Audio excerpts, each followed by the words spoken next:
PIB news, प्रयत्न आमचा, न्याय तुमचा. गर्भपात करताना प्रियसीचा मृत्यू. मृतदेहाची विल्हेवाट लावताना प्रियसीच्या दोन्ही चिमुकल्यांनाही इंद्रायणीच्या प्रवाहात जिवंत फेकलं. तिचे लग्न झाले असून तिला 5 वर्षांचा एक मुलगा व 2 वर्षांचा एक मुलगा होता. तरीही ती परपुरुषाच्या प्रेमात पडली, जो की स्वतः 2 मुलांचा बाप होता. यांचे संबंध इतके पुढे गेले की ती प्रियसी त्याच्यापासून गरोदर राहिली. प्रियकराला टेन्शन आले. आपण गर्भपात करून टाकूया, तो तिला म्हणू लागला आणि त्याने एका मित्राची मदत घेऊन एक हॉस्पिटल पण शोधले जिथे गर्भपात केला जातो. यात एका स्त्रीने पण पैसे घेऊन त्यांची मदत केली. प्रियसी घरातून आपल्या 2 मुलांना घेऊन आजीला भेटायला जाते आहे म्हणून निघाली आणि प्रियकराने जिथे बोलावले तिथे गेली. त्याने तिला आपण असे बाळ ठेवू शकत नाही, दोघांचाही संसार मोडेल म्हणून समजावले आणि गर्भपात करण्यास तिला त्याने तयार केले. मित्र आणि प्रियकर तिला घेऊन त्या हॉस्पिटलमध्ये दाखल झाले, पण अनर्थ घडले. डॉक्टरांच्या हलगर्जीपणामुळे विवाहबाह्य संबंधातून गर्भवती राहिलेल्या त्या प्रियसीचा गर्भपात करताना मृत्यू झाला.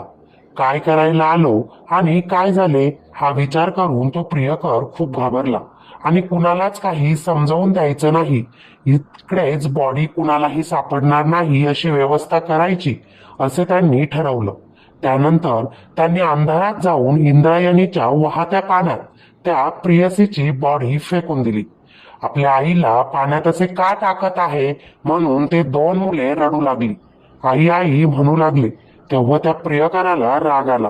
हे मुलं आपल्याला यामध्ये फसवू शकतात असा विचार करून त्या नराधमाने मृतदेहाची विल्हेवाट लावताना प्रियसीच्या त्या दोन्ही मुलांना इंद्रायणीच्या नदीत जिवंत फेकून दिले.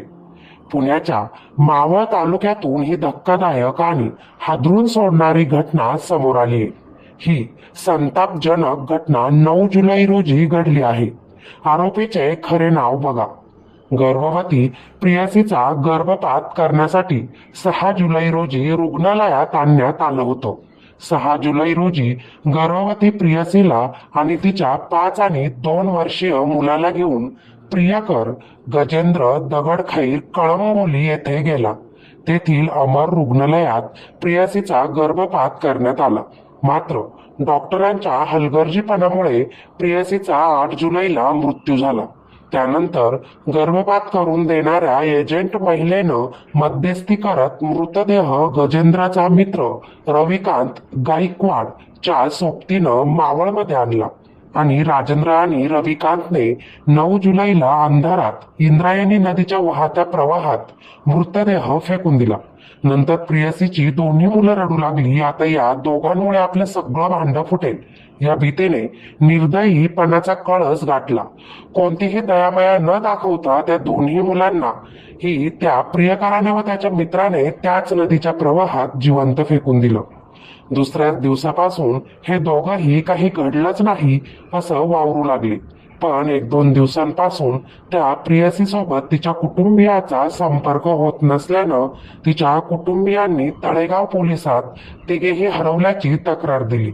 मग पोलिसांनी तपास सुरू केला आणि खूप मोठी धक्कादायक घटना समोर आली. प्रियसीला गजेंद्राने अनेकदा फोनवरून संपर्क साधल्याचं आणि गजेंद्राने मित्र रविकांतशी त्याच दरम्यान फोनवर अनेकदा बोलण्याचं त्या तपासात समोर आलं.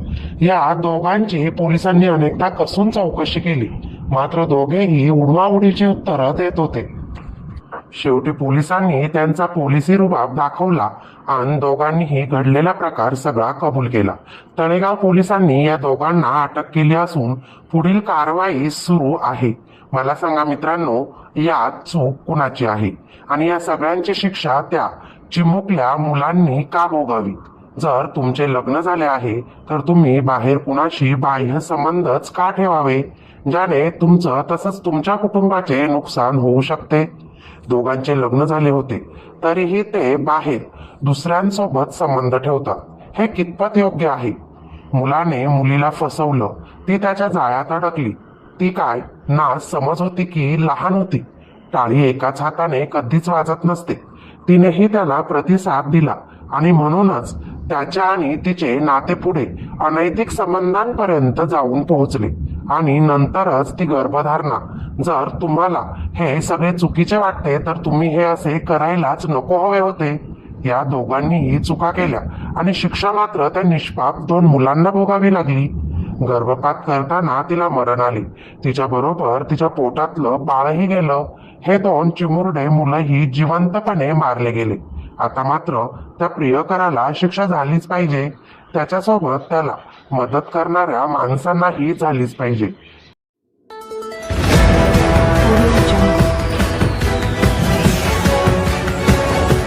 CIB न्यूज, प्रयत्न आमचा, न्याय तुमचा.